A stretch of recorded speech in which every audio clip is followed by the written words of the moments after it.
Kenneth Richards, Roman Catholic Archbishop of Kingston, the Right Reverend Howard Gregory, Archbishop of the Church of the Province of the West Indies, one of our guest presenters, Mr. Greg Christie, Director, Turks and Caicos Islands Integrity Commission, Campion College alumnus, and another guest presenter, Dr. Diana Thorburn, Director of Research at the Caribbean Policy Research Institute, Campion alumna and moderator, Ambassador Alum Ndombe Asamba,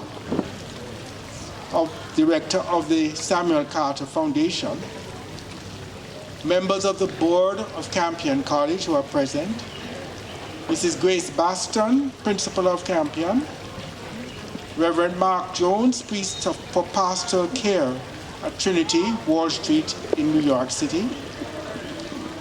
Our previous presenters who are here or who are on their way, Reverend Ronald Thwaites, Member of Parliament from Central Kingston, Reverend Peter Espute, Archivist for the Archdiocese of Kingston and a Campion alumnus, Professor Trevor Monroe, Executive Director of the National Integrity Action, Reverend Burchell Taylor, former pastor of the Bethel Baptist Church, and Professor of the Honorable Errol Miller.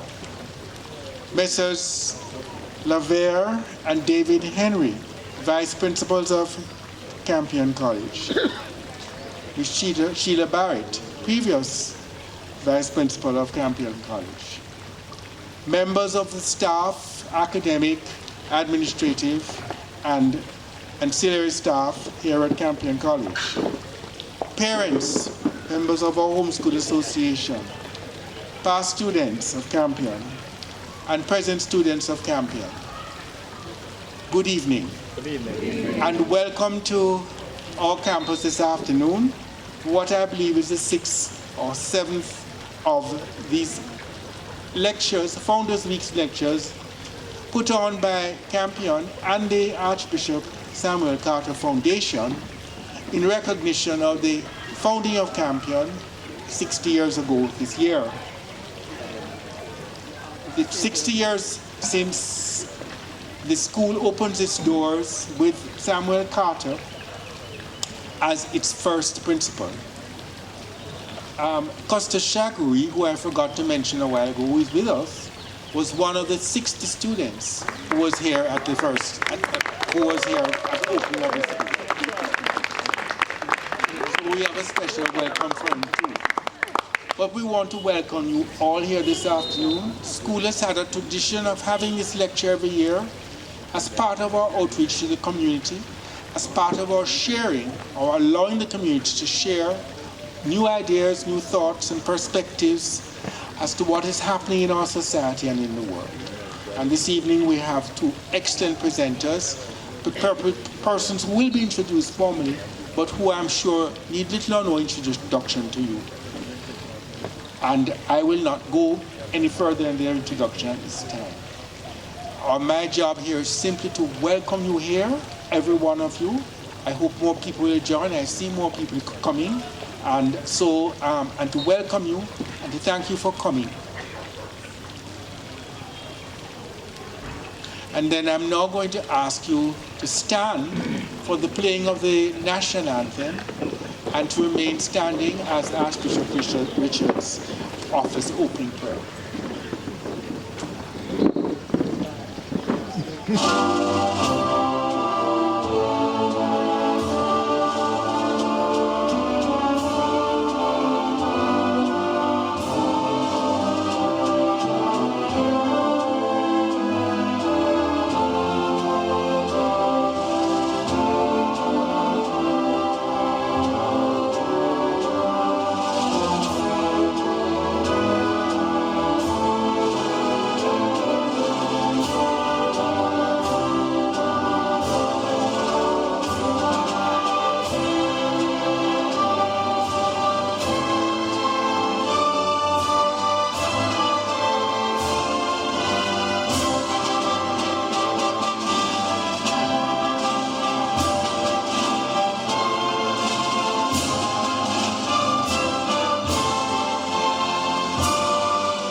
now to begin the prayer with a quote. But as I was preparing this evening, there's a popular song. Can you hear me? Yes, ma'am, we can hear you.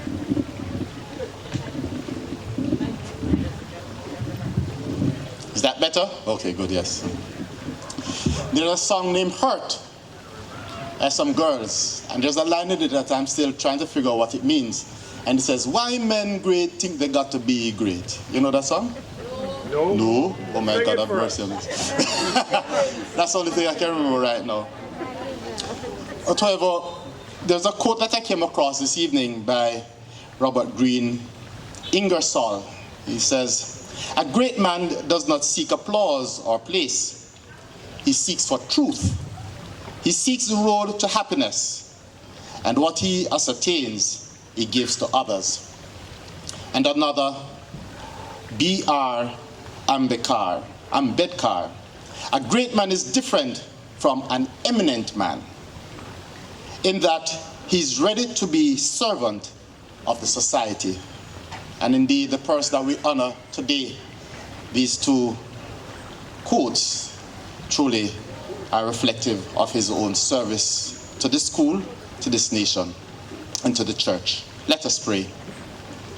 Lord, we give you thanks for men who live for others. Today's engagement and lecture is in honor of one such man, Most Reverend Samuel E. Carter, S.J., Archbishop Emeritus of Kingston, one of the founding fathers of this noble institution, Campion College, celebrating 60 years of service to education. We implore your guidance for the presenters who intend to stimulate our reasoning in pursuit of understanding and truth. As our minds are stimulated, may your grace and blessing lead each of us to be inspired to commitment and action in service of others and our nation. Thus we can play our part in advancing the welfare of peoples. In this way, all gathered here will practice the Campion spirit to shine, Campion, shine. May it ever be a sign that within our land, we bring heart and hand, reaching out in love and unity. We ask this in the name of Jesus Christ, our Lord. Amen. Good afternoon, everybody. Good afternoon. My name is Alun Dombe Asambo, and I'm here representing the Archbishop Samuel Carter Foundation. There are some other members of the foundation who are here, and my role this evening is to put in context this discussion that we are having, this Archbishop Samuel Carter lecture, which, as you heard, has been done for the last 6 years. Now, unlike other persons who come up to speak, I do not propose to recognize the long list of persons who Anton just recognized. I'd just like to say, ladies and gentlemen, distinguished members all, thank you very much for coming.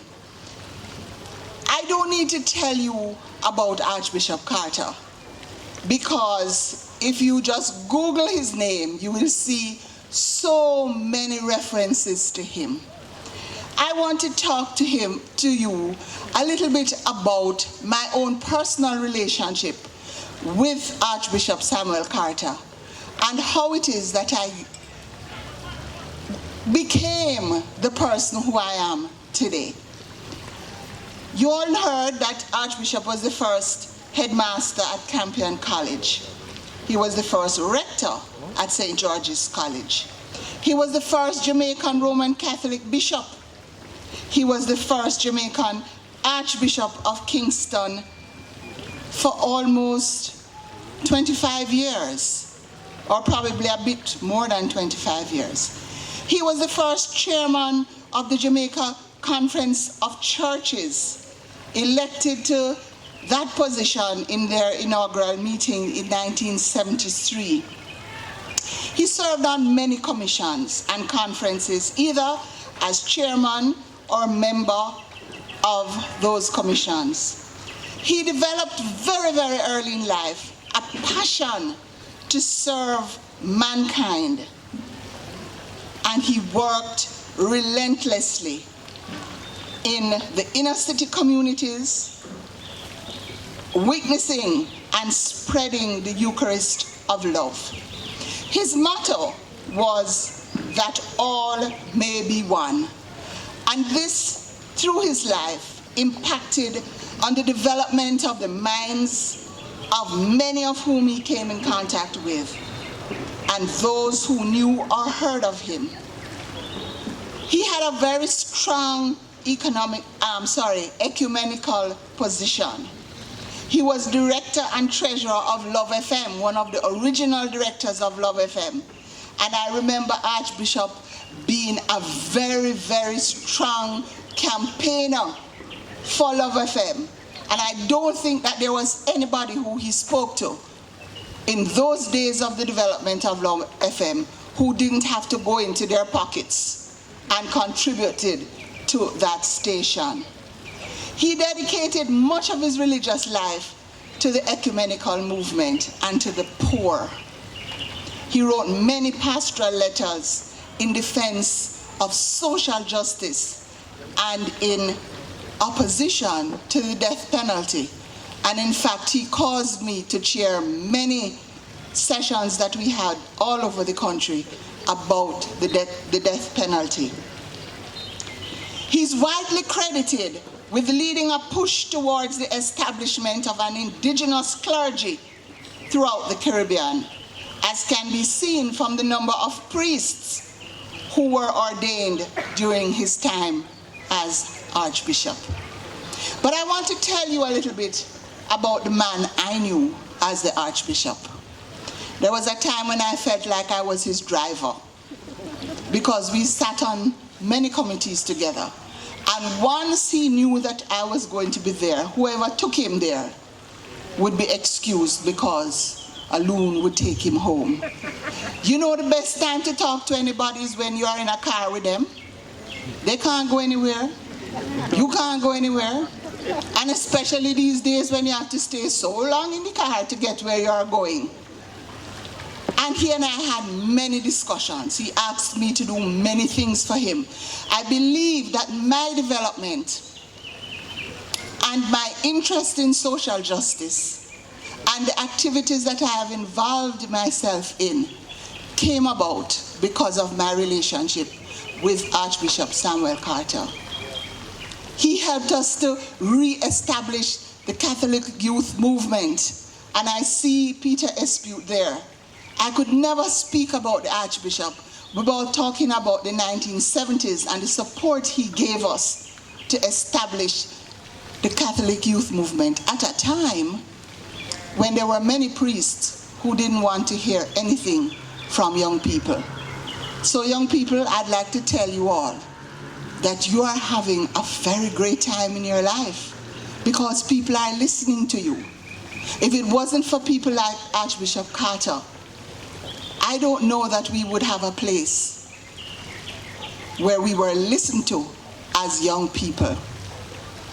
But he was very interested in social justice. And I remember that he was one of the authors of a document which came out in the 70s called Justice and Peace in the New Caribbean, which was set out by the Antilles Episcopal Conference of Bishops. And as a young woman, I was part of a group and we studied that. And it developed in us our understanding of the community in which we live and our call as Christians to live the gospel in the way that Christ lived the gospel. There were so many times we had great fun together. I remember in 1986, some of you were not even born yet, I was invited to be a member of the Duke of Edinburgh Study Conference in Australia for future leaders of the Commonwealth. Can you imagine?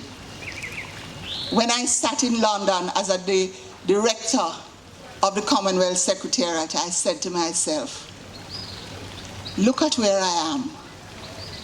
Archbishop Carter had something to do with it. Because although I was approved to go and represent Jamaica, the government did not have the money. And Archbishop Carter came to me and he said, and I'm just folding this up like this because this is exactly how the check was. And I was driving him home one day and he says to me, Mr. Loon, I'm going to give you something, but don't tell anybody that I gave you. It was a check. I don't know how many people he would use that language to. I'm going to give you something, but don't tell anybody that I gave you.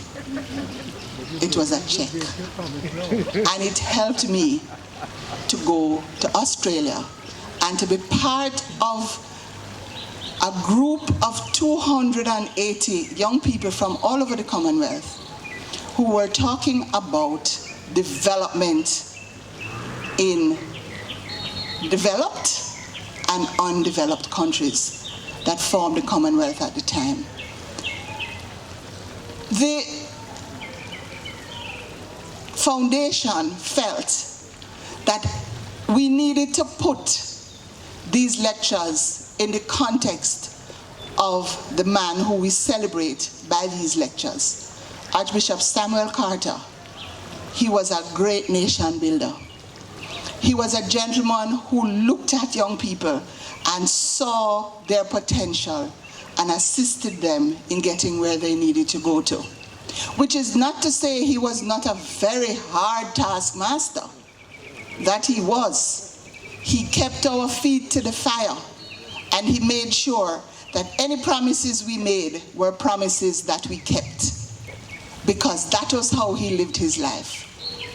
He was involved in justice. He was involved in ensuring that this country would be the best country that it could be by the systems that were in place, by the checks and balances that we put in place, by what it is that we demanded of our leaders. And so this evening I'm very pleased that I was asked to do these introductory remarks, and I have to remind myself that I am not the speakers. But the foundation felt that it was important that we put the discussion in the context of the gentleman who we are celebrating. And as I look in the audience, I see people who would be able to stand here as I am standing here and talk about Archbishop Samuel Carter. Thank you very much.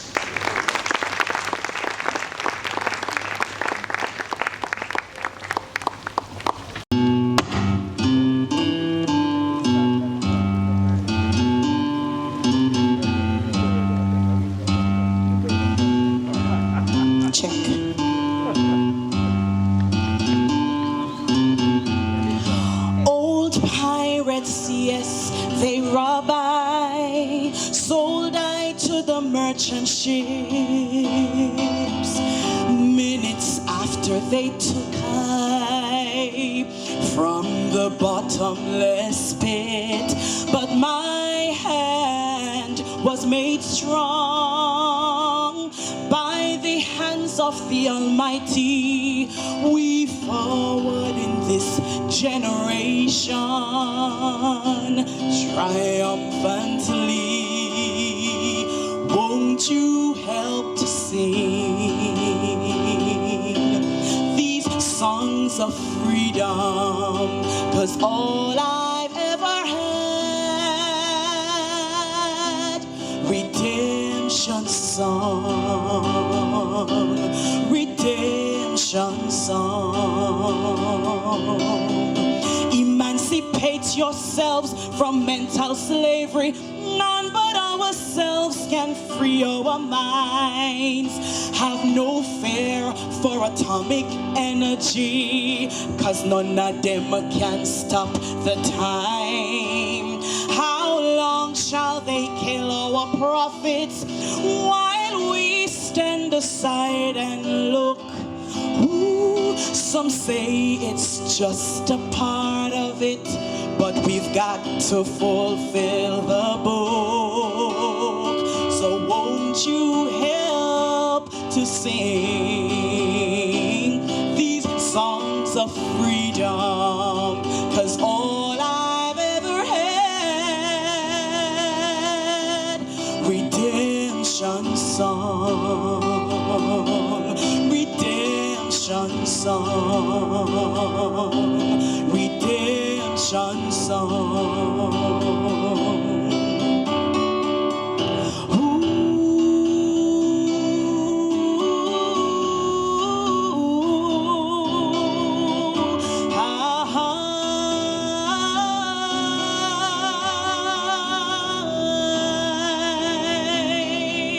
Emancipate yourselves from mental slavery. None but ourselves can free our minds. Have no fear for atomic energy, 'cause none of them can stop the time. How long shall they kill our prophets while we stand aside and look?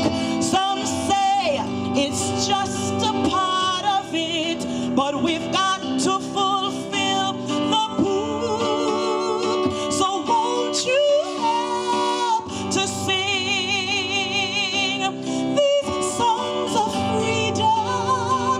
It's all I've ever had. Redemption song, songs of freedom. Redemption songs,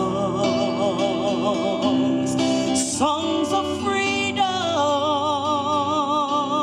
Redemption song, redemption songs.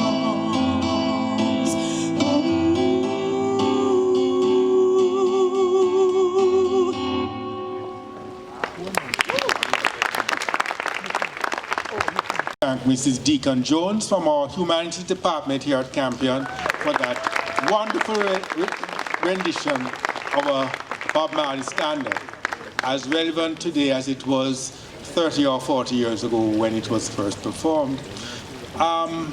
So I'm now we're going to move on with the program and get to the meat of the matter. I'm going to ask our moderator, Dr.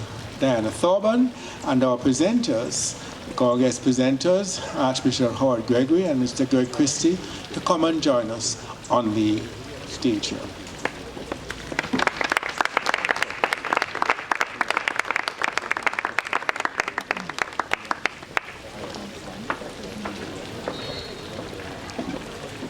Good evening. My name is Diana Thorburn. I am a Campion alumna, the Director of Research at the Caribbean Policy Research Institute, and a proud Campion parent. And I'm going to be your moderator for this evening's proceedings. Before I introduce our presenters, I'm going to tell you about a tool that we use at Capri when we have forums like this, which is a big part of the work that we do. It's called Slido. It's an app that you use through your browser, and I'm going to tell you how to use it. It's going to be a way that we're going to be able to facilitate the discussion, and it actually makes it a lot more fun as well. If anybody needs a Wi-Fi password, there is a young lady with Wi-Fi passwords. Just please raise your hand and she will come to you with a little slip with a password. If you are already browsing, please go on your browser and go to slido.com. Once you get there, it will ask you to enter an event code. The event code is MAGIS, all lowercase, M-A-G-I-S. And you will now be in the space where we all are. And at any time, including while the speakers are speaking, you can put your questions into the app. And what will then happen is you will see everybody else's questions that have been posed. And whether you pose a question or not, you can say that you like the question, which votes it up. So when I look at my end, I will see the questions that most of the people or more of the people in the audience want to hear answered by our presenters. I hope that's clear for everybody. I will talk about it a little bit more as we go along. How the rest of this evening is going to proceed is, after I introduce our presenters, they will each give a 10 to 15 minute presentation on the topic, and we will then begin the discussion of the topic, which I will be moderating, which will include the questions from you in the audience. We will also take some from the floor if there's not enough on the app for me to ask. So, for our presenters this evening, we have the Most Reverend Dr. Howard Gregory, the Bishop of Jamaica and the Cayman Islands, Archbishop, Primate and Metropolitan Church in the province of the West Indies. He was elected as the 13th Archbishop of the Church in the province of the West Indies on May 27, 2019. He's the 14th Bishop of Jamaica and the Cayman Islands, enthroned on May 17, 2012 in the Cathedral of San Diego de la Vega, Spanish Town. Prior to his election as Lord Bishop, Bishop Gregory served as suffragan Bishop of Montego Bay for 10 years. His pastoral journey began in 1973 when he was ordained a deacon, and he was ordained a priest in 1974. Archbishop Gregory was president of the United Theological College of the West Indies for 12 years and a member of the faculty for 22 years, from which position he was elected to the episcopal office. The Archbishop holds a Bachelor of Arts degree in theology, the Diploma in Ministerial Studies, and a Diploma in Education from the University of the West Indies. In addition, he holds a Master of Sacred Theology degree from the Virginia Theological Seminary in Alexandria, Virginia, a Doctor of Sacred Theology from Columbia Theological Seminary in Decatur, Georgia, and a Master in Business Administration from the Graduate Theological Foundation in South Bend, Indiana. He has been conferred with the Doctor of Divinity degree honoris causa by the Graduate Theological Foundation and the Virginia Theological Seminary, respectively. As diocesan bishop, he is a member or a chairman of all boards and committees of the Diocese of Jamaica and the Cayman Islands. He's past president of the Jamaica Council of Churches and currently a member of the executive committee of that body, and he's a member of the Inter-Anglican Standing Commission on Unity, Faith and Order, appointed in 2009 by the Archbishop of Canterbury. And I think all of that adequately qualifies him to speak to the topic of the evening of integrity and character formation in education. Reverend.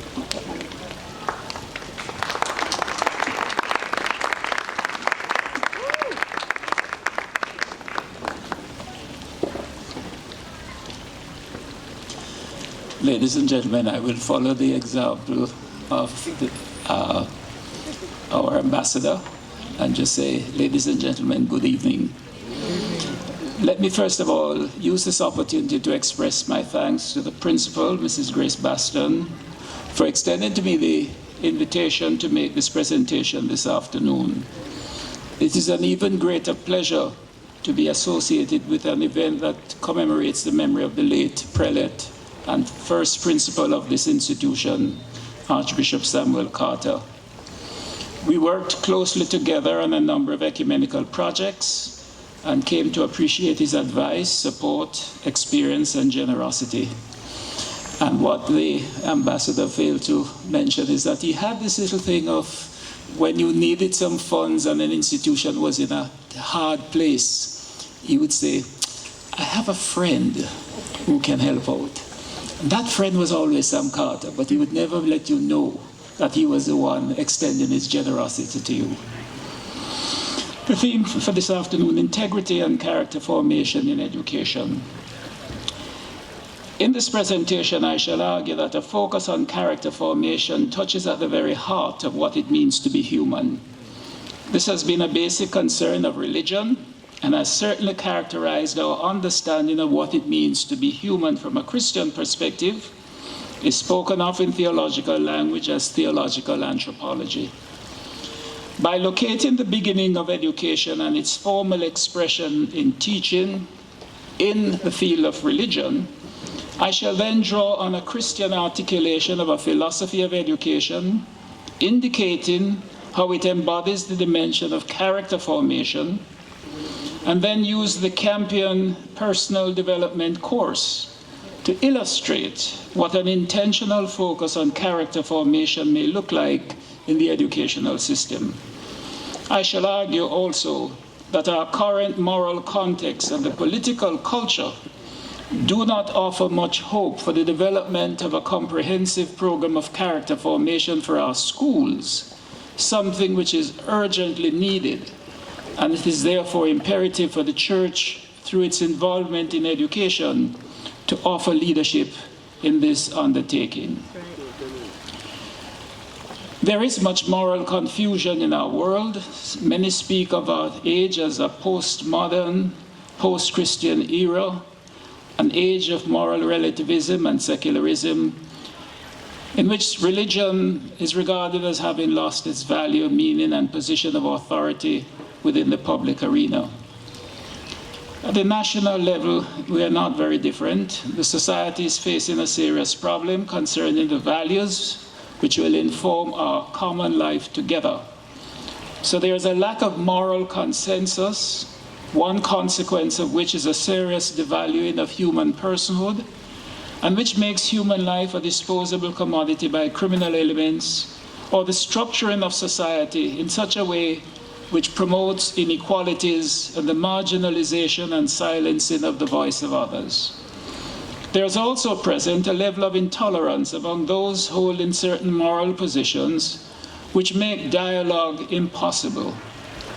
Corruption finds validation within our social and political culture, with an apparent lack of the will to do anything transformative about the situation. There is indeed a crisis of values, and it does not appear that whichever party constitutes the government can be the engine for driving the process of recovery and reformulation of values, as our political process has become too self-serving and divisive for generating consensus. And this has clear implications for the formulation of the values which ought to inform the philosophy of education and what is taught in our schools. Against this background, to speak about integrity and character formation is fraught with difficulties from the outset, as these two things speak to issues of ethics and morality in a context of moral confusion. In addition, these moral aspects of human existence are grounded for adherents of the Judeo-Christian faith in a religious frame of reference. For Christians, integrity and character formation assume a religious, moral, and ethical foundation which the moral relativism, political pragmatism, and governance by expediency do not countenance. I want to turn first of all to faith-based education. Professor Errol Miller, in his well-researched publication, The Prophet and the Virgin, provides us with a useful background to an understanding of the discipline of education as being faith-based education from its very origin, by tracing the roots of teaching as a profession to the religious office in Sumerian society. It is interesting to note that this is regarded as the earliest known civilization, dating back to between 5,500 and 4,000 BC, located in northern Africa. Evidence of their settled existence is found in historical and archaeological data, which indicate that they drained the marshes for agriculture, developed trade, and established industries, including weaving, leatherwork, metalwork, masonry, and pottery. What is fascinating in the thought, research, and scholarship that went into the treatment by Professor Miller of the origin of teaching and its subsequent development in Judaism, Christianity, Islam, and other religious influences that have been involved as pioneers is the way in which he makes it clear that these were involved in shaping and delivering education through the ages. And what is clear in this presentation is that there is no inherent conflict between faith-based education and the developmental goals and achievements of a society. And further, that religion has been a catalyst for education and perhaps by deduction, the instrument for the level of development of Sumerian society and others through the ages, including our own. I want to look at the Judeo-Christian, an example of a Judeo-Christian philosophy of education, just some extracts. The church's philosophy and objective in education is no secret. And while I cannot quote the philosophy of education, which is articulated by each denomination involved in education in Jamaica, I believe that what I will quote as representing that of my diocese is not at odds with our sister denomination, and so I quote from that document. This diocese perceives faith as an integral part of the human quest for meaning. Our schools should seek to facilitate a process through which the accrued knowledge of humans and the values and beliefs of our Christian heritage are experienced by our young people in a way that stimulates and inspires, but is contextually relevant as they are socialized to become responsible and fulfilled persons. The delivery of the curriculum and the operations of the school will be permeated with values, ethics, and sensitivity to issues, gender, race, disabilities, in the context of a caring school environment. Above all, the experiential process of education will seek to develop all aspects of the child, the spiritual, moral, academic, physical, aesthetic, cultural, and social. In facilitating the individual human quest for meaning and fulfillment, we will nurture responsible citizens of Jamaica and aware and responsible members of the wider Caribbean and international communities. That's one statement of the philosophy of education. So I want to do a little bit of what I call unpacking integrity and character formation. To what then are we referring when we speak of integrity and character formation in education? This is a subject which on the outset lends itself to debate and disagreement, as there are different views as to what constitute integrity and character and the extent to which these can be taught. So I have done some limited research on the definition of these elements, and I've come to see integrity as one among many traits which define character, and as such may be treated as a sub-trait of character. In this light, I would want to see the theme reframed as character and integrity formation in education, or simply character formation in education. Here are some of the things I found about the understanding of character. Character is a potpourri of many qualities like honesty, integrity, dependability, diligence, loyalty, compassion, sincerity, attentiveness, determination, confidence. All these traits and many more sum up one's character. Then another which says everyone has character. It is our character that defines who we are and what we will become. Some people have more fully developed some qualities which set them apart from the rest.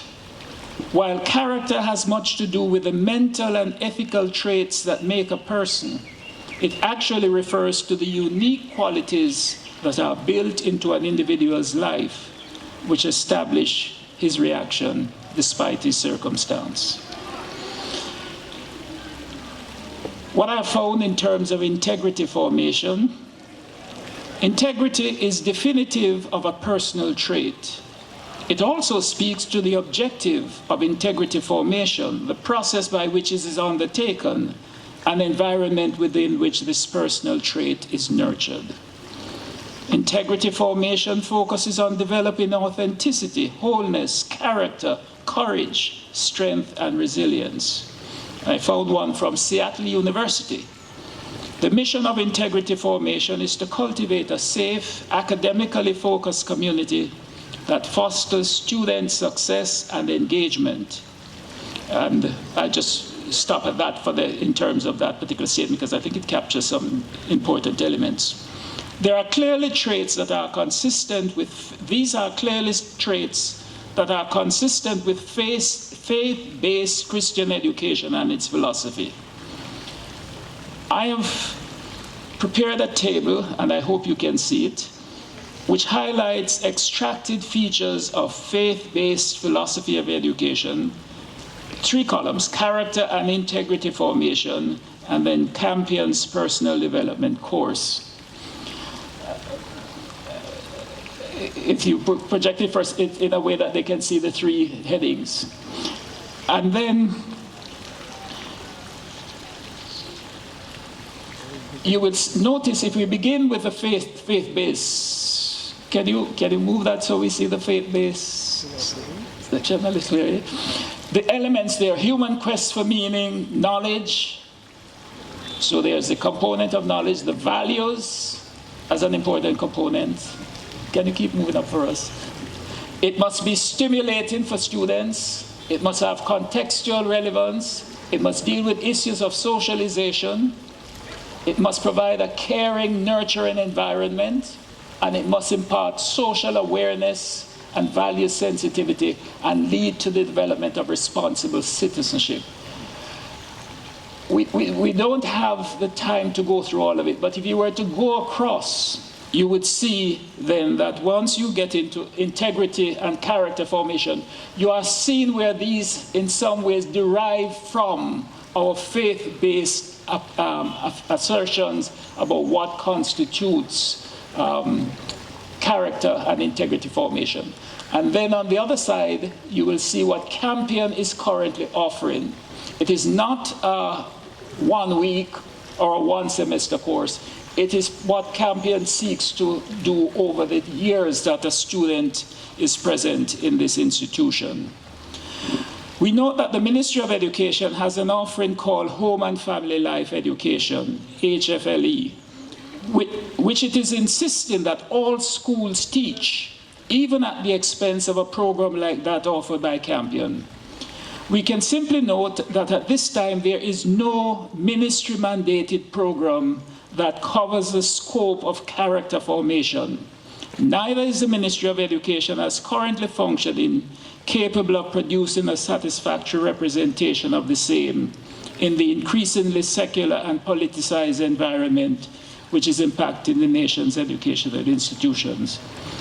We may take cognizance of the fact that with the politicization of education in recent years, by focusing on things like auxiliary fees, the governments have tended to make our church and trust schools, which constitute the top layer of the performing secondary schools, to make them out as elitist, while failing to acknowledge what makes these schools leading achievers, and which are some of the very things which characterize faith-based education and character and integrity formation, as we have seen. The offerings which have come from the Ministry of Education have focused on elements which may be considered part of character formation, such as conflict management or human sexuality or family life. What is lacking is the kind of comprehensiveness of which the theme speaks, and which we see reflected in the kind of program which has been advanced by this institution to satisfy that need. Thank you.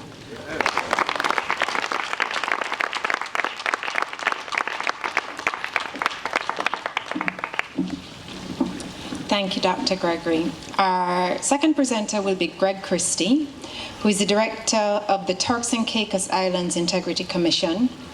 He's a former Contractor General of Jamaica and the former UK DFID supported and financed consultant and principal advisor to Transparency International's Jamaica arm, National Integrity Action.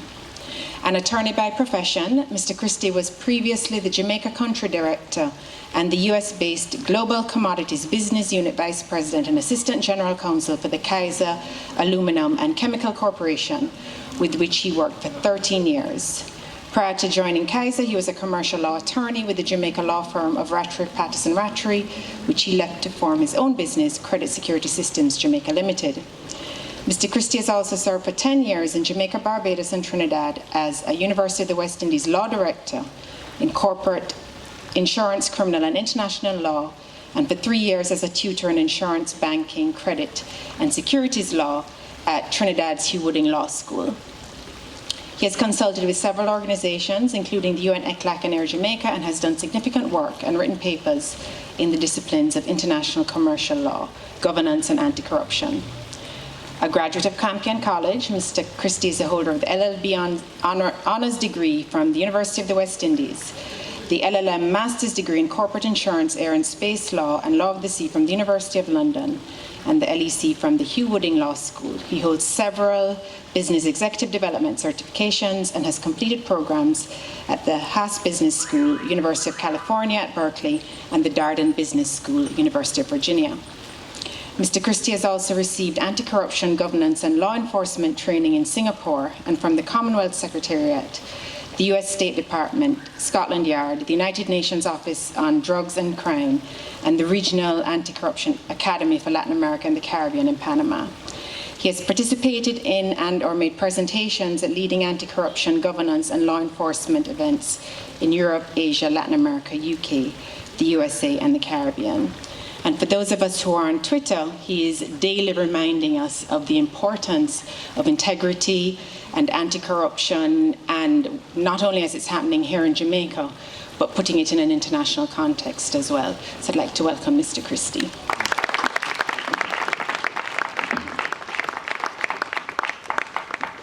Thank you very much. Thank you very much. And I'll follow in the path of those who preceded me, and all protocols observed, except that I just want to point out that there's someone here.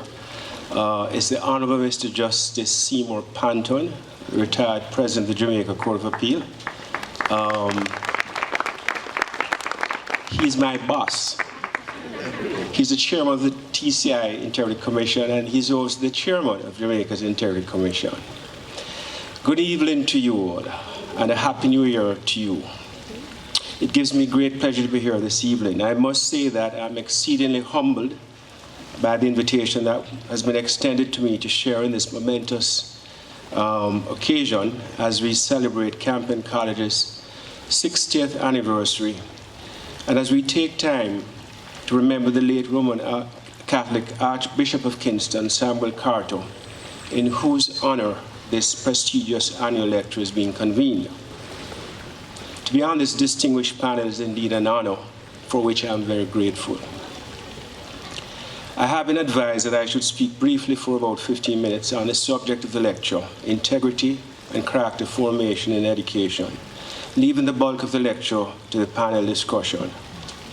My remarks will therefore be concise. I will try to set the tone from my own perspectives on what I would regard to be some of the key elements that the lecture topic should raise for possible discussion. It was many moons ago that I first set foot on this property as a second form entrant coming from Olmos, where I spent first form, into what was to become my home away from home and my high school alma mater, Campion College, which I'm very proud. I am by no means perfect, but I can attest to you that much of the person that I am today and the accomplishments that I have attained in life, whatever they are, have been derived from the lessons that I have learned and the values that were instilled in me during my time at Campion, and also from the guidance, instruction, and parenting that my siblings and I received from our parents. I say this primarily to register the overarching point that the school, just as the home, plays an extremely critical, if not an indispensable role in shaping and molding our lives as persons, as professionals, and as worthy and responsible citizens. If you think about it, the great majority of the waking life of every full-time primary and high school student, Mondays through Fridays, is spent not at home with one's family or parents, but at school. The time is spent in the company and community of one's peers, and very importantly, it is also spent under the direct supervision and guidance of the school's teaching, disciplinary, and counseling staff. The consequential influence that the school has on the character formation and development of its students, as well as the environment in which it carries on its business as an educational institution, are therefore significant and indeed very important. This is an incontrovertible fact, irrespective of what the school might see as its functional role or roles. The recognized role of the school, whether it is at the primary, secondary, or tertiary level, should therefore not be limited to the provision of just a formal academic and extracurricular education for its students. Its responsibilities, I would submit, should go beyond that to assist in a structured way to mold and to develop the character and integrity of those who fall to its stewardship. We must therefore see the school alongside the home as a place, the formal institution, if you will, where we have the greatest opportunity to shape the minds, the thinking, the behavior, and alas, the values of our future generations. To this extent, we should ensure that the school is adequately equipped and supported.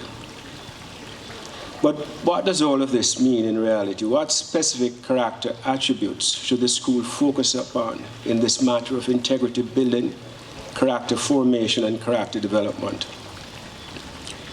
The following are some of the basic values in personal conduct that I personally believe our schools should formally impart. Being honest, ethical, fair, patient, and forgiving in our dealings. Being disciplined, having respect for others, for our elders, and for ourselves. Having and displaying manners, understanding what decency, decent conduct, and decorum mean. Being kind and empathetic in our interfaces with others, and being sensitive to the circumstances of those who are less fortunate than us.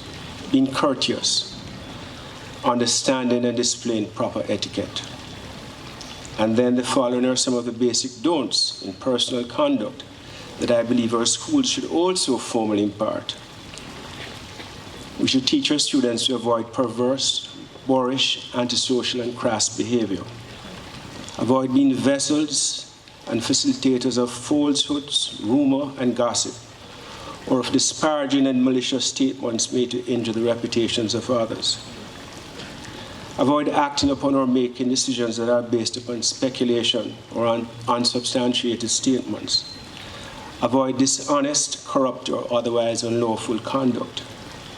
Avoid bad influences, adverse peer pressure, and bad company, remembering that it's always better to have no company than to be in bad company. Avoid being put down by failure, mistakes, adversity, or challenges. Instead, we should prepare for them. Failure is not a bad thing if we can learn from it, and do lead to physical violence or even death. They're fueled by pride, by needing to be right, by wanting our way, or by defending our egos. 3, some people will always have very strong and intractable views, so invariably no good purpose will be served by arguing with them. And 4, oftentimes it's best to agree to disagree or to simply walk away. The following attributes will be invaluable as we seek to build our careers, do our work, and progress through life. These too should be inculcated in our students by our schools. Doing what is principled, right, and ethical, not what is popular or what is expedient, or that which we believe we should do to merely win the acceptance, favor, or friendship of others. Leading by example, making professionalism, discipline, and the pursuit of excellence in what we do ideals that define us. Never succumbing to the allure and well-traveled path of mediocrity because it leads to nowhere. Giving off our best and going the extra mile. Paying attention to details. In our decision-making, being circumspect and measured by ensuring that we always look ahead and consider the possible consequences of our statements and of our conduct before we act. Making prudent financial planning and budgeting decisions. Securing important things in writing. This is one of the things I always speak about. Remembering that the palest ink is better than the best memory, and that it's not always what you know, but what you can prove. These are good lessons to live by. Understanding the importance of having a good, solid, and strategically guided education. We should view this from the standpoint of A, its career value, B, its ability to provide us with a suitable return on the investment that we would have made and the time and the money that we would have expended to acquire it. And C, the extent to which it would be able to finance the lifestyles that we would want for ourselves and our families. And finally, we must read widely and voraciously and understand the importance of critical thinking via self-education, independent thought, and rigorous intellectual and dispassionate analysis. Making this an ideal will significantly reduce the situations in which we are likely to be misled, misguided, or taken advantage of by others. We will also be better informed, for our perspectives and understanding about most things will be substantially broadened and deepened. I'm sure that many of us who are here today would recognize that many of our schools, in one way or the other, do try to impart some of these values and behavioral concepts to their students. Archbishop Gregory mentioned a program which is here at Campion. Many of us can recall certain teachers whose hands we were fortunate enough to have passed through, particularly at the primary and secondary school levels, who made it their business to inculcate several of these very values in us. We must acknowledge them, and we must acknowledge that much of the good that we are today is owed to them and not just to our parents and our families. It is in light of all of the foregoing, ladies and gentlemen, therefore, that I would respectfully suggest that you might wish to give due consideration to the following questions as we proceed tonight. 1, to what extent do you and our schools see integrity and character formation in education as being a critical and urgent imperative today? I listened carefully to Bishop Gregory, and he sees that as being very important. He made some suggestions as to how we could deal with it. Second question, should such a role be formalized or institutionalized in our schools if that is not already the case? And thirdly, if yes, how best can this be effectively and efficiently structured, facilitated, accomplished, and supported? In closing, I would like to thank you all for being here this evening and for affording me with the privilege of sharing a few of my thoughts on this very important subject with you. Thank you.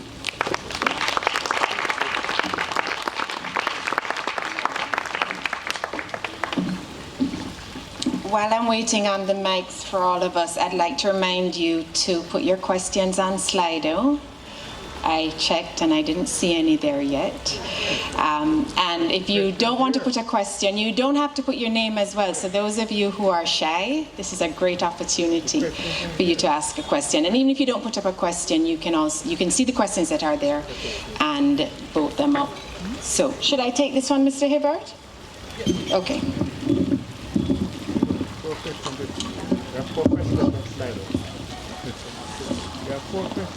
Oh, there are 4 questions, okay. Well, before I even look at Slido, I am going to use my privilege and ask the first question. The topic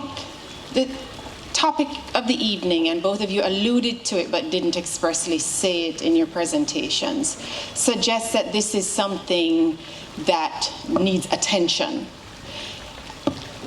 Do you think that this needs more attention at the present moment in Jamaica? Or is this a concern that has existed always going back? Is there more of an issue with character and integrity in Jamaica today than, say, 10 years ago, 20 years ago? And if there is, what do you think accounts for the more pressing need that we have now?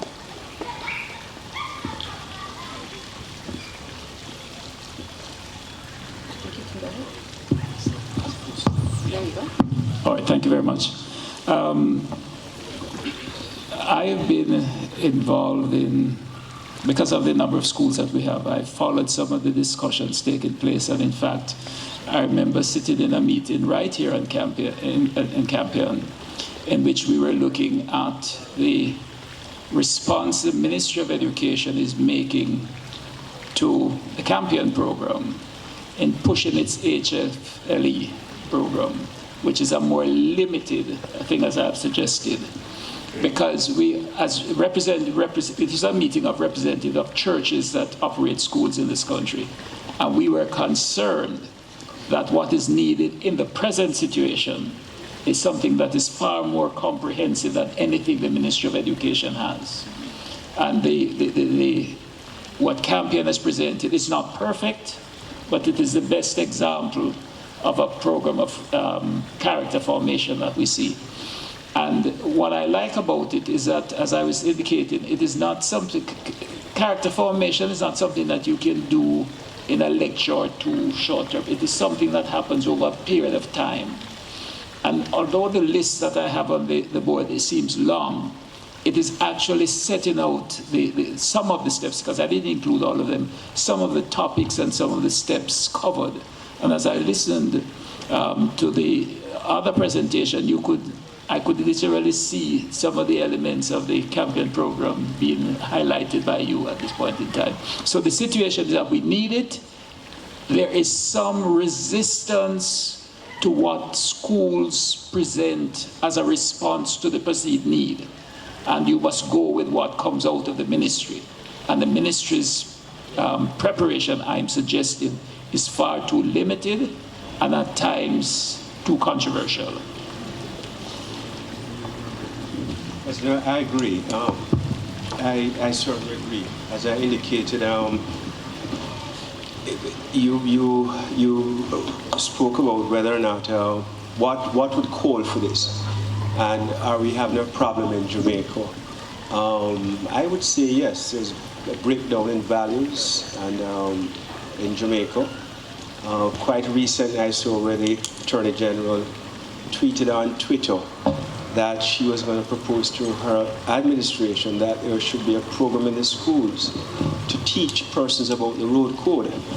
That suggests that people do not have a grasp, or if they do understand the road code, they don't respect it. I touch upon the issue of rule of law. And if you go through the elements that I enumerated, if you lack those elements, I'm not saying that we're all perfect, and we all have those character elements, but there should be a concerted effort and thrust to put that on the curriculum for the primary, secondary, and tertiary institutions in Jamaica, and to cover all the elements that my colleague presenter spoke about, as well as what I spoke about, to inculcate those values and attributes in our youngsters from their small. And it's not just a first form course or a second form. I think it's a module that should be structured and administered right throughout the school curriculum. Thank you. So we do have some questions on Slido, including one that has been voted right to the top by one of Campion's very first students. He entered Campion in 1971, he's telling us. And this would have been a question I would have asked as well. How do we convince young people to follow the path enunciated by the speakers when they see very successful people actively practicing crass behavior? And I would add to that a certain, Dr. Gregory mentioned resistance to some of the things you talked about as what decent people with integrity and character do, as to those kinds of behaviors and attitudes being foreign or elitist or not really practical or realistic to today's Jamaica. But it's like anything else. If what you see around you is a preponderance of X, and what we are seeking is Y, then you'll find that there will be a shift towards X. So one way of countering that, because what you're looking at really is a change in values, a cultural change. You're going to have to focus upon it. And putting something like that on a school curriculum might not be the end of it, but certainly it's a step in the right direction. I mean, how else are you going to do it? You have to inculcate these values. As I indicated, the school is the one institution that, our children spend the most part of their lives in, and you start there. And hopefully you can change their mindset, despite the fact that they may see other persons in society who they should have respect for, doing the very things that you're telling them that they should not do. So Christie had a very interesting connection between the home and school, which I like. Because I think that a lot of our children, they learn one thing at school, and when they go home, it's another thing. I'm not sure how, as an example, Campion's program works, but I don't believe that every student that comes out of Campion accepts all of those values and things that have been imparted. But the thing is, how in the process do you get parents to engage around some of these values that you're teaching? Is there that moment of interaction where parents are made aware of what the students have been taught and even engaged around that? I think that would be something be helpful. Whatever is being taught to the children, the parents, the home needs to be exposed to some of that. And how you do that, I'm not sure. PTA, although we know only a few parents turn out to that. I don't believe you're going to change everybody, but I think you can make a difference by starting even with a small number. Do you think there's any institution or group that you could point to in Jamaica today where we could say, this is a good, positive, modern Jamaican embodiment of the type of integrity and character we would like to see? So if we were to try and make an example of anything to aspire to point to, do you think there's anything that we have now that we could say, this is actually something that's working, let's try and model this? I certainly would want us to try and identify something that is perfect. There are models that work. There are times when I see people criticizing and talking about what the church isn't doing. Very often people who have no idea what's happening. In summer, for example, I know that there are many institutions and churches that bring young people together for camps and experiences where they are trying not just to have fun, but to try and make a difference in terms of helping to shape in terms of some of the ways we're talking about. So there are little institutions, there are initiatives that are trying, because I wouldn't want us to have a sort of negative view of the society that nothing is happening, no initiative is being taken. The initiatives are being taken, but I couldn't tell you that there is one that stands out. Trevor, you may want to, integrity, may want to say something along that line. But I think that it's in a sense always dangerous to try and just identify one as the entity that reflects that or embodies that. Can you think of any? I would answer the question differently. I would say that no one is perfect. We're all imperfect, one way or the other, and so are our institutions. I think what we should perhaps be doing is focusing on continuous improvement and how we can transition our imperfections into perfections, which is what a perfect quality system is, and or perfect value system. And it goes back to what we were saying, that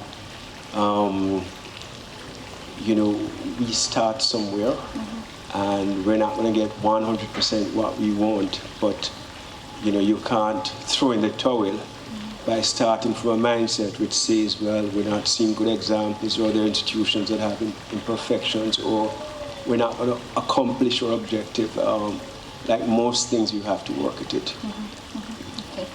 All right, I'm going to go back to Slido, and so someone's asking you to prioritize, Mr. Christie, of the characteristics you named, which do you believe is most absent in the conduct of Jamaica's youth? And I would say broadly in Jamaica, and should be focused on the most. And I would love if you could give some example of where you see this in particular, an absence of a particular aspect of integrity and character as you had listed it. That's a very dangerous ground to trod on, because you're generalizing, and I wouldn't want to do that. As I said, in any population or data set, you're going to have fine examples, and you're going to have examples that are wanting.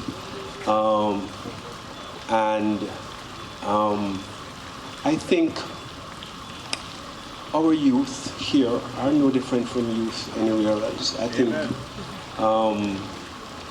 they have challenges, And it's for those of us at home and at the school to try to point them in the right direction. And I think that you don't have to look hard enough to find roses among the thorns. We don't want to start to put X's up against a lot of things. I just think that, to build a better society, starting with your youth, we should try to inculcate as many of those values that we can without, putting an X against this or an X against that. I think all the values are important. I started off with things like honesty, respect for others, respect for yourself, decorum in your behavior, proper etiquette, things like that. And then the things that you don't do, and we're now in the age of social media that has its, associated issues. So I think all these things can take the context, and I don't think it's all that difficult, to get this thing on its way. I think if you have the support of the government, and I raised that in one of my questions at the end, to stand behind an institutionalized thrust right throughout the school system, and to have something on the curriculum which speaks to this thing. And you could have persons, influential persons that you alluded to before, some of them who, even they have their challenges and imperfections, to come into the classroom and to lead the discussion around these items. And Archbishop also spoke about getting the parents involved, because it's a dual-pronged thing. So following on from that, Dr. Gregory, I'd ask you, how can we come, this is something that is beyond just the youth, beyond just the schools. It's a national concern. Parents, teachers, the people who we are all interacting with. How do we get to a point where we can have perhaps a social consensus, you might want to call it, on what are our priorities as Jamaicans today, and what do we need to do to get to that point where we can make this a question that people realize needs to be discussed and a consensus reached on?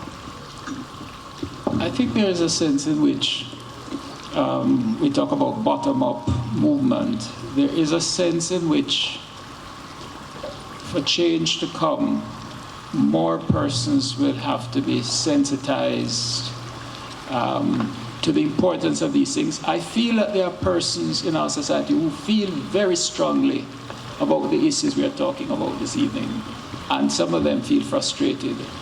I'll give you an example of the way in which people try to frustrate some of that discussion. Just this weekend I had an article in the Jamaica Observer, and I was addressing some matters of alienation and the things that are generating anger within the society that we need to address. And if you look at the comments, which I usually don't pay any attention to, there are persons, because of the divisive nature of our political culture, there are people immediately say, oh, the bishop is setting the agenda for the PNP in the next election. If we follow that sort of thing, we will say nothing because we are afraid. If there are specific concerns that we have and we see we need to push and keep pushing, that this is what needs to be done. But we also need to be aware that we need our national leaders to be able to take a stand. I am concerned, for example, the way in which the matter of night noises was resolved. Some people simply said, if it don't go our way, we now go vote. And the matter was settled. Okay? What other issues will be settled that way?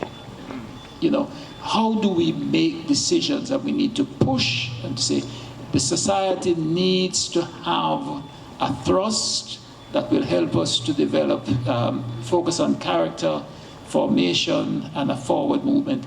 We need to push, and we need to make some demands of those who are our national leaders to be part of it. and not to play games or politically expedient games and pragmatic games with the life of the nation. Amen.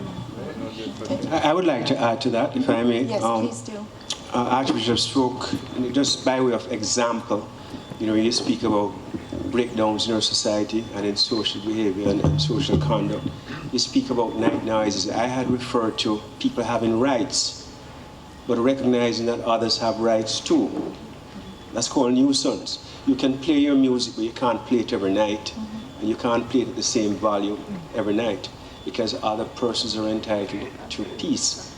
So when those two interests intersect, how do you resolve them? These are things that if we were better counseled, as lawyers we understand that, but the average person, we spoke about having respect for others. So it all comes back to these value concepts. You look at incidents of domestic violence that we're having in Jamaica. Jamaica is ranked as one of the World Economic Forum Global Competitiveness Report ranks Jamaica as one of the top countries out of 141 countries with the highest rate of violence and crime. We're number 2 for murder. And a lot of, we have murders which arise out of settlement of disputes. That's how we resolve some of our arguments and our conflicts and disputes. I spoke about that. If we were to inculcate in our students from their small, that's not the way to do it. Try to find peaceful means, avoid violence, avoid aggression, confrontation. So if you think about it, a lot of the things that if you can point to, you look at the road, indiscipline on the road. These are persons who do not understand the rule of law, or they have no respect for the rule of law. There's another issue as to how you bring those people into conformity. Make lessons of them. I've often said that behavior, when you're dealing with behavior and conduct and deviant behavior, any form of deviant behavior can be corrected. Any form of deviant behavior. You tell a child not to put the finger in the fan. If that child puts the finger in the fan, he will never do it again. If you have an environment where the perception is that you can get away with something, and that's a perception, then people will keep doing it. But if you change the mindset, the risk-benefit ratio, to one which says to the potential offender, if I do this, I'm going to get caught. And if I get caught, there's going to be a consequence. And so he thinks once, twice, 3 times. And you train him to behave like that. And these are some of the things that I think if you have formal instruction to students and from they're young, you can perhaps make some headway. Okay. But I'm going to go back to Slido. Question is by Anonymous. And it's about school schedules and syllabi already being packed. And I also followed the discussion about the Attorney General saying that the road code should be taught in schools. And some of the discussion was exactly this. There's so much that they're already trying to pack in. There's so many other things that ought to be there. There need to be more music. There needs to be more arts, whatever your position is and perspective on it. I mean, I was in support of the road code because back and forth to Mandeville over the past 2 weeks, I realized absolutely nobody understands that you're to drive in the left and pass in the right. Nobody in Jamaica gets that, except for me. But I think it's a very valid question. Clearly, the school being the place, as you said, where people spend so much of their time, children spend so much of their time, and also considering that family structures are not strong in Jamaica by and large. So the school there's probably an even greater onus on the school as a place where values, attitudes, integrity, character building should take place. At what point are we just not going to move the children into the schools and just forget about anything else? How much more can a school be expected to deliver in our current context? Can I be controversial on this occasion? Sure. There's a book outliers, which speaks to achievers and what makes for achievers. But it's interesting because there are examples of the minds, the young people from the East, some of the Asian countries, their level of achievement of which we are all aware. But there's also the question of how much time do they spend in school. I noticed there was an article recently, we spend less time in school than many societies. That's not a subject that both teachers and students want to hear. But we still can look again at how much time is devoted to the educational process. I really think it's something, and you know, it's interesting because I also, in that text, there's also the question of what happens to poor children during vacation time. I don't know how many of you read the text, that in vacation time, poor students lacking certain stimulation regress.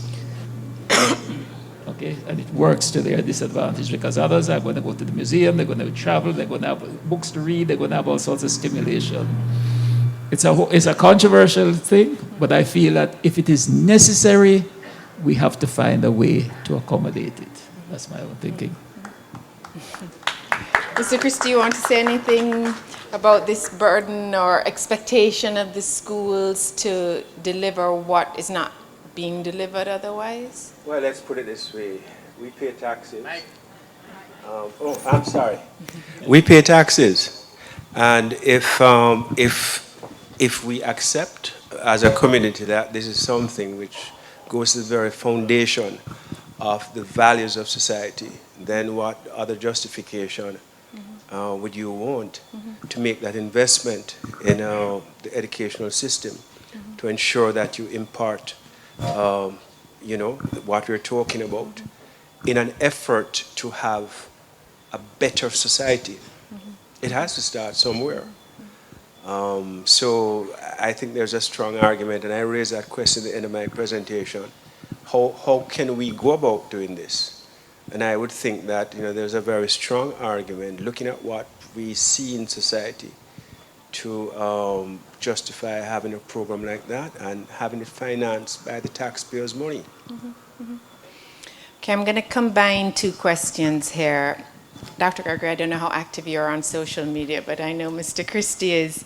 So the question starts with classes, recalling classes with Father Ruddy on drugs and alcohol, as well as social situations, and social media as being the issue now rather than drugs or alcohol, that children, students need better guidance or more guidance on, particularly, which is the other question, how can we expect children and youth to embody the kinds of characteristics of integrity and honesty when they see so much on social media that is so different and that is so appealing and so attractive? You're gonna go ahead. I'm not much on Twitter and these different, I use WhatsApp a lot, but which dates me. But over the time, having served as chairman of a school board, several institutions, it's been a couple of years now we have seen students who use social media in inappropriate ways. Many of them do not understand the consequences of what they do.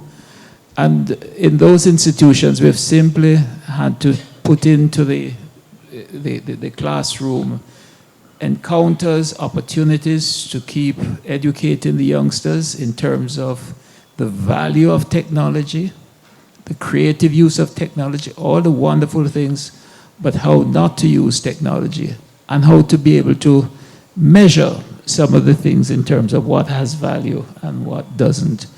That is, again, I go back to what Mr. Christie said, that is also something for the school, but it is also something for the home. Because if parents are doing one thing and bringing up all sorts of things on their devices, these children are going to see it and they're going to imitate it.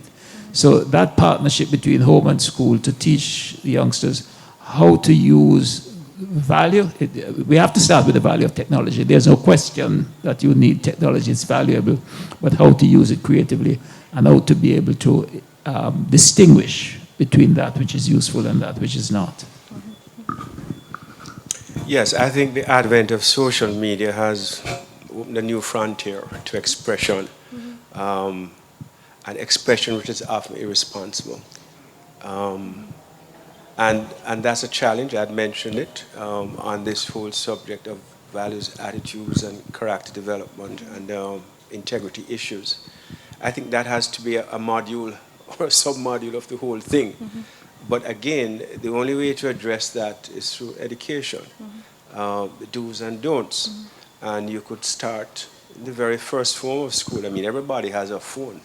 They have a phone. I mean, kids, I'm talking, even before they hit, primary school, high school, they hit high school at age 11. They already have phones, and they have this freedom to do what they want to do and say what they want to say. And I touched upon a number of those. But again, these are standards, or these are minimum standards that you should adhere to. Once the environment is not fighting back, then it's going to get worse, which is my point about not trying to say whether or not this or that program will be 100% effective, but at least start somewhere. But yes, it presents significant challenges. And already, if you read widely, you will see where peer pressure on things like Instagram, Twitter, Facebook, the suicide rates in some countries have gone up among teens who feel inadequate about themselves based upon what they're seeing on social media and what others depict about themselves, either in terms of their personal beauty or their wealth. And it's a major problem. It is a major problem. And not just that, but, and it's not just kids, but adults use social media very irresponsibly.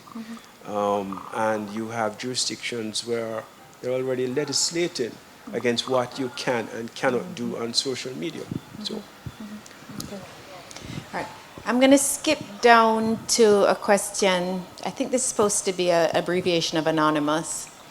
And go back to something that we talked about earlier and both of you brought up in your presentations about the idea of character and integrity and honesty as being elitist, as being some kind of imposed upon set of values. And I think this question is kind of referring to that. So the question says, in a societal context of institutionalized inequity, where the law is perceived as a tool of the ruling class, how can a school teach strict obedience to law as a value?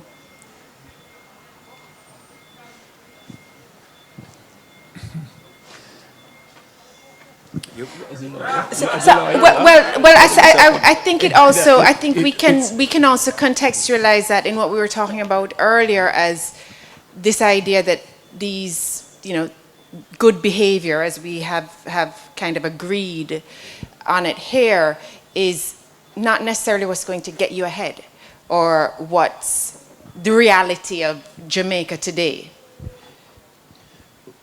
But you see, if you accept that, then really nothing changes, because there is the bad behavior, there's the elitist side to it.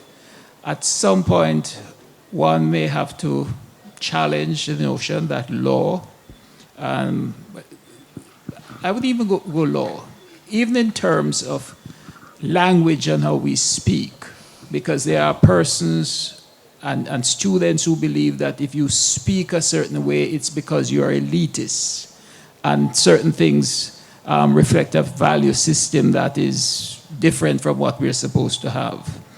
But I don't think you can buy into that.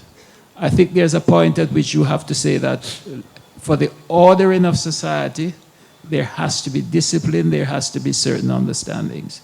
It is true that there is a sense in which at times law has been used to serve the interests of elitists. And I know that, you know, again, I'd be a little controversial. In my article this weekend, I was talking about what we have to endure as citizens to deal with financial institutions in this country. And somebody asked the question, does the Prime Minister and ministers of government go through the same thing? Do we see them in the bank? And they are probably not the only ones. In a sense, it is rude to ask that question, but the point is that people recognize that in the way our systems function, there is inequity, and we have to accept that. But we still cannot say that because it is applied at times in an inequitous manner, we don't need to have any kind of law and system. Yes, I share a lot of what Archbishop has said. I also want to add a couple of comments, and Prof. Trevor Monroe is here, and he'll support me on this because it's something that we allude to, where you have two laws in a society, and perhaps this is what the person who asked the question was posing, where there's an assumption that there's a law for the well-to-do, the privileged, the rich, the connected, and there's another law. The first one is seldom applied. The other one is applied to everybody. And when you have that perception, then you're going to get the pushback that I think the question is raising. But as Archbishop is saying, you can't allow that to happen. I think we have to accept that that perception is not just a perception, it's real. When you have lawmakers who are breaking the law, and I mean, we see that, I tweet about it every day, every single day. I mean, if you want to give me examples of presidents, of prime ministers, of chief justices, you know, every day. It goes back to what I said before, no one is perfect. But when you put persons in positions of leadership and they are prescribing a certain a code of behavior for everybody else, and then one of that group violates that very code, you get pushback. So it's a reasonable question, and it has to be addressed. But we speak about it in our anti-corruption thrust, that we have to get to a place where this notion of two laws must be evaporated, and we have to begin to make examples of our lawmakers, of our politicians who break the law. You have to make examples of them. And one of the problems, though, is that you know, to do that, sometimes you have to change the jurisdictional framework. You know, and it's our lawmakers who make that decision as to what we should have in terms of our institutional framework. We speak about an anti-corruption institutional framework, but it goes back to the same thing. So I say yes, it's a valid question, it's a valid issue, and it's difficult to ask your population to behave one way when they see those in leadership behaving another way. Okay. There's a question that speaks more directly to Campion, and I think this is a good question not just about Campion but about Jamaica. In 1960, at its founding, Campion's character formation was intimately tied to a national character around independence. Is there a national character today?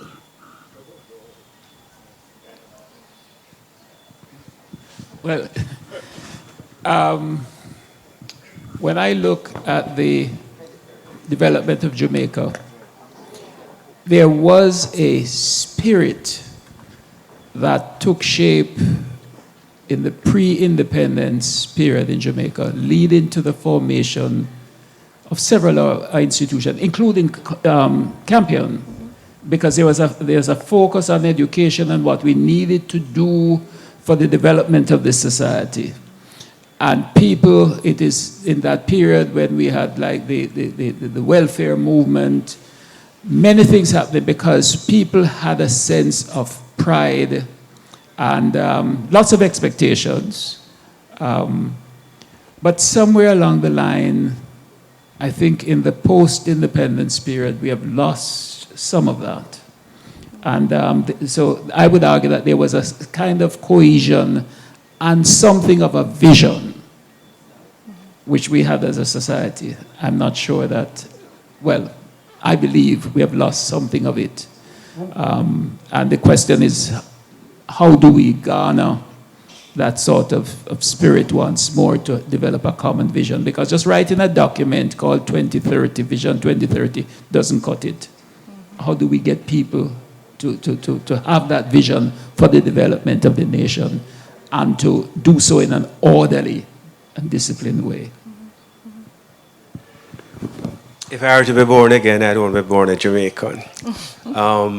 There's so much to be proud about Jamaica, and I think that discussion, there were snippets of it when Miss Jamaica World was crowned Miss World recently. You know, our sportswomen and sportsmen, our musicians, we're known for food, our country, our hospitality. And someone made a comment that Jamaica is known globally for lots of very good things, but we're also known for lots of very bad things. Jamaica is now the #2 murder capital of the world. It's now number 6 in organized crime out of 141 countries. That's not something to be happy about, and we can't put that under the cover. It tells you something about our society. We're a murderous society, and that's just by example. There are other issues, you know, issues of corruption that we speak about, and breakdown in discipline, which is values we spoke about. It goes to that, the very root, and so we have significant challenges. And so, to go back to your question, has that national picture changed? Yes, it has changed. It has changed, and to address these challenges effectively, we have to look to our leaders. And we're speaking about inculcating values in our children. It has to be done right across the board, our adults and our leaders as well. Okay, so I'm going to ask one last question, and I'd like you to also use the opportunity to share any final thoughts on the topic and on its relation. And I'm going to bring it back home to Campion, to the top question there now from an alum who came to Campion in 1971, which is Campion College an anomaly in Jamaica? And if not, how can we replicate its success throughout Jamaica? And I would add to that with a specific emphasis on this idea of character and integrity. Well, as a Campionite, I should perhaps say something on that. I mean,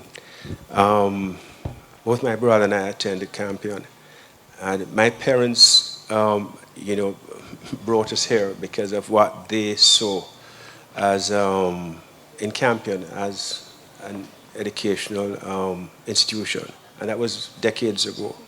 Campion today, as I understand it, and I know there's a view that it's an elitist school, but the fact about it is that in terms of performance, Campion is there. It's the school of choice, and it's the results that Campion gets. I mean, it cannot be challenged, can't be questioned. And so obviously they're doing something right, both in terms of the caliber and standard of graduates that pass through this institution. And I was not aware of the character and integrity program that Archbishop spoke about that's here. And I stand to correction, but my understanding is that Campion perhaps is the only school that has that. And is, sorry? No? What's that? Others have. Okay, yes. But I would think that whatever Campion is doing would suggest that, you know, other schools may want to look to see what it is, the results you're getting. I know at the very outset when I attended here, it was a private school, but it's now a grant-aided school like other high schools. And it caters to a broad cross-section of the Jamaican society. Questions that were put to Campion in my time can't be put no. You know, that is an elitist school. Perhaps in my time, that statement could be made, you know, and you could get away with it, but not today. So I don't think there's anything that Campion or anybody who goes to Campion, who has graduated from Campion, have to be concerned about in that regard. I think the school has done very well, and we should perhaps try to find out what their model is, and to see what we can take from it. And Campion perhaps may want to look at other schools and see what they can take from them. I know when I was here, we didn't excel, you know, like the other schools in football and that type of thing. We had Compton Russell who played tennis, and that was perhaps about it. And, you know, people think that, you know, it's a sissy school, you know, we're just focused on academics. But Campion, from what I understand today, has a significant extracurricular program. It has 40 clubs, I think, as well. So its educational thrust is, you know, quite expansive and comprehensive.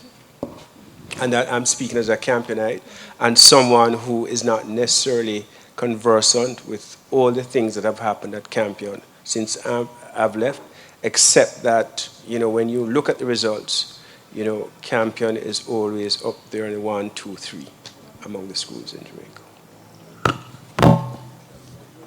I would approach it from a somewhat different perspective. Campion has managed to create an aura that makes it this school of choice. But I think we also have to acknowledge that by virtue of being the school of choice, you are beginning with the top performing students. So of necessity, you must perform, or else it would be saying something about Campion if you begin with the top students and you're not performing. But besides that, the things like the clubs and all the other things, there is something else that goes along with that. And I would like to think that the character formation program reflects something of what I understand the Jesuit influence in education as represented. So it's a tradition, okay? And so it's a bringing together of the kind of students you attract, but also the philosophy of education. And that's why I deliberately use the faith-based foundation, because I think that informs. And as I'd say, I'm sorry that the table wasn't more available and visible, that you could see how beginning with that faith base, you then could end up with a program that looks like what Campion is offering. Okay. Well, can we give our presenters a round of applause? Thank you so much for such a thoughtful discussion. I know I learned a lot, and I imagine everybody else here did as well. And I think it's now time for Mr. Thompson to send us on our way.